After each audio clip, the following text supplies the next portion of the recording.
ఈ వేదనకరమైనటువంటి స్థలములలో, ఈ నరకములో నువ్వు వేదన పడుతుంటే, బాధపడుతుంటే కన్నీళ్లు కూడా రా. ఒకవేళ కన్నీళ్లు వచ్చినట్టయితే చిటికి నీళ్ళతో నీళ్ళు అడగడం. చిటికి నీళ్ళతో ఎన్ని నీళ్ళు వస్తాయి?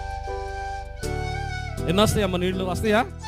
అక్కడ కన్నీళ్లు కూడా రావు. నీ కన్నీళ్ళు కనీసం నాలుగు అడుపుకుందామంటానికి కన్నీళ్లు కూడా రానే రావు. అందుకే అక్కడ రాస్తుంటున్నాడు, చాలా చక్కగా అతను రాస్తున్నాడు కదా, అయ్యో తెలిసి ఇప్పుడు నేను వేదన అనుభవిస్తున్నందుకు నా యందు కనికరం వచ్చి తన వేలికొనతో నీళ్లు ముంచి నా నాలుకను చల్లార్చడానికి ఎవరిని పంపించాలి?